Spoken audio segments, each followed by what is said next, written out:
Assalamu alaikum urmаттуу менин көрүүчүлөрүm. Бүгүн мен ушул грыжа боюнча дагы бир силерге түшүнүк берип кетейин дедим эле.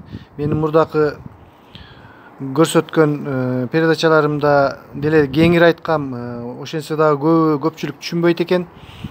Менде ушундай грыжа бар эле, анан ошол грыжа мени бастырбай атат, бутум мынтип атат, белим антип атат деген аябай көп суроолор келип жатат. Ошондуктан ушул передачаны дагы кайра даярдоого туура келди.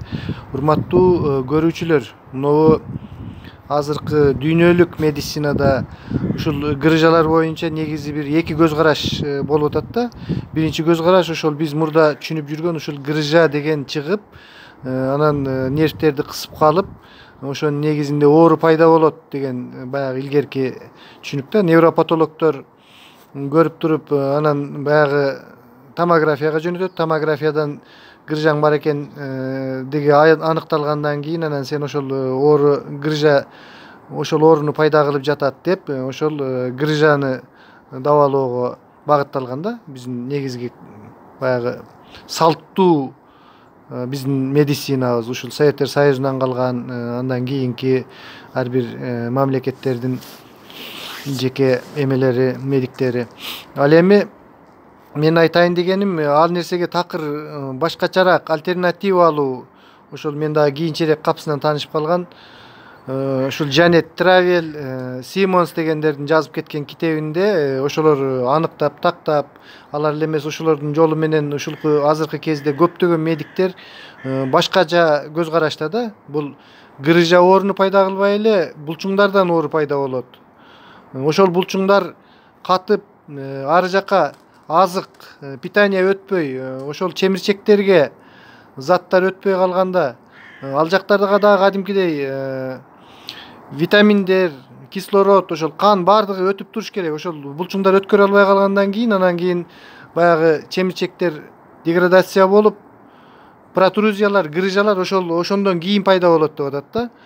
Баягындай биринчи грыжа пайда болуп, анан кийин оорун эмес, наоборот, биринчи ошол оору булчуңдардан башталат. Ошондуктан белиңиз ооруп жатабы, ал грыжадан болуп аткан жок, ал булчуңдардан. Ошол булчуңдарды ошол Тревел менен Симмонстун көз карашы, ошолордун илими боюнча ошол булчуңдарды биз биринчиден айыктырышыбыз керек да.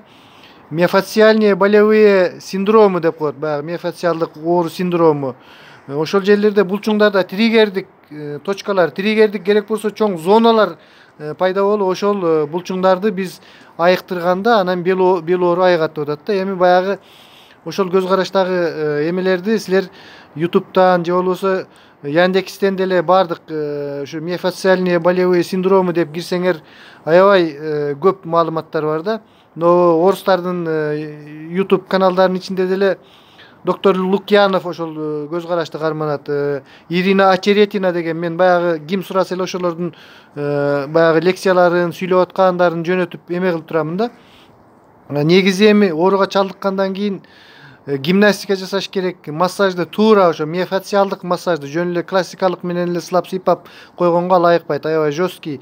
Андан кийин мануалдык мынау манипуляцияларды мануал баягы бизде баягындай кылып басып басат эле карсылдатып баспай, акырын сылап сыйпоо жолу менен ушундай бир оорутпай турган түрлөрү боюнча жасатыла турган мануалий практикалар да. Ушундайлар жөнүндө сөз болуп атат. Эми баягы грыжага чалдыгып калгандан кийин эми баардык эле адамдар баягы операция болгонго макулдук бербегиле деген сөз да бул жердечи. Эми колдон келишинче ошол операция эмес, мындайча жол менен айыктырууга аракеттенип, анан такыр эми баягы медициналык адабияттардын баардыгында айтып жатат. Эми 100% оорунун бир кээ биринде 20% гана операция менен айыгат, кээ биринде 10% дейт. Ал эми 80-90%, 100 адамдан 90-80 жөн эле операциясы жок эле, жөн эле ушул туура дабаласак жөн эле айыга турган нерсе да. Ошон үчүн бул коркпой эле, бул булчуңдардын оорусу. Буну коркпой эле массаж кылып, эме кылып, атак кээ бир айтышат, ой, грыжа болгон нерсени обострение убагында массаж кылбаш керек, анан мынтиш керек, биринчи тигини кайтарып туруп анан деп. Наоборот, ошол керектүү туура миофасциалдык массаж, баня, мен өзүм процедураларымда обязательно баняны кошомун да, атайын. Мен мына Питерден Москвага келдим эле. Бул жерде мончо маселеси Москвада абдан почти жок деп койсок болот. Мончо деген аябай кыйын экен. Эми оорулуудан мынча сом деп аны массажын акчасын, анан банясына төлөө, баня 1000 сом, 2000 сомго чейин вообще бир нереальный цена экен да, баасычы.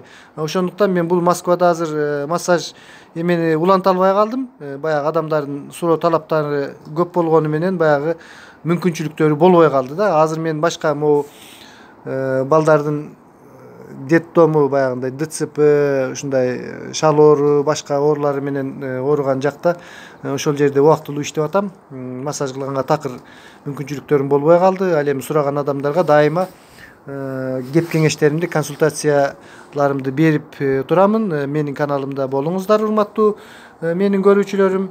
Эч качан баягы духуңарды түшүрүп, ооруп калдым, эми операция кылдырып ийишим керек экен деген ойлордон азып болуп, колдон келишинче кандай жерде болбосун ошол бир элдерден уккан, бирөөнү бирөө айыктырыптыр, бирөөнү бирөө жакшы кылыптыр деп чын эле ошол жакшы болгон адам менен сүйлөшүп, сиз кандай болдуңуз эле, сиз эмне болдуңуз эле деп кеп кеңеш кылып, ошентип баягындай аракет кылгыла.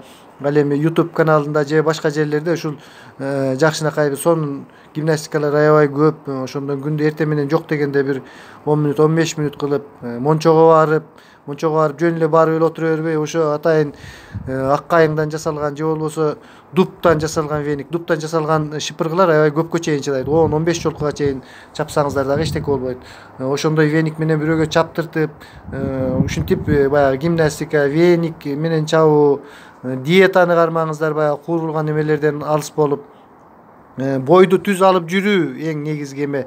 Мына бизде гиперлордоз деп коет. Мисалы үчүн могу курсак алдыга кетип, жамбаш аркага кетип, баягы негизинен адамга мындай туура келе турган оордук салмак өзүнүкүн өзүң оор келтирип, гиперлордоз болгондо баягы курсагың алдыга кетет дагы, күч келип белге, ошол бел ошондон ооруйт. Ошон үчүн могу көчөдө жүргөндө, даже отурганда баягы жамбашты отуруштун артына тыкай, мындай баарын артка чейин жеткизип, андан кийин көчөдө жүргөндө, ошол басып жүргөндө колдон келишинче көкрөктү көтөрөт десек, постоянно көтөрүп алып, дайыма көтөрүп өзүңөргө күч келдирбей, мындай түз алып жүрүүгө, анан пресс качать этүү керек. Баягы бел, арка бел эки мышца бар. Мышцы выпрямляющие спины деп коет, баягы орусчасы, баягы кыргызчасы, баягы кандай десек эми, ушул артты түз алып узун мышцалар да, могу омуртканын эки чекесиндеги. Айрыкча аял кишилер ошол мышцага, ошол булчуңга күч келтирбей жүргөндүктөн көбүнчө аял кишилер ушул төрөттөн кийин, башкадан кийин ошол булчуңдары такыр эле жок болуп кетип, анан кийин баягы курсак алдыга кетип, ошонун негизинде оорулар пайда болуп, ошон үчүн ошол арттагы булчуңдарды дагы дайыма тонуста кармаш керек. Мисалы үчүн көмкөрөңөрдөн жатып, колуңардын жардамы жок эле жөн эле могу корпусту артка көтөрүп, демди чыгаруу менен 1-2 деп күндө бир 20 жолдан көтөрүп, ошол мышцаны эме кылып, баягы отжимания сыяктуу эле, бирок колдун күчү жок, өзүн көтөрүшүңөр керек да. Ошондой анан пресс качать этип, обязательно ушул могу корсет, бел айланасын түз кармаган нерсеге, эми бул сөөк деген эчтекеси жок эле нерсе, ошол булчуңдар кармап турат. Ошол оорунун 90% учурунда ошол булчуңдардын оорусунан келип чыгат. Урматтуу YouTube каналымдын көрүүчүлөрү, дайыма мени менен болгула. Ар кандай суроолор болсо жазып кое бергиле. Мен эми баягы ар бирине жооп берүүгө мүмкүнчүлүгүм такыр жок. Колдон келишинче жалпысынан ушинтип жооп берип турганга аракет кылмакчымын.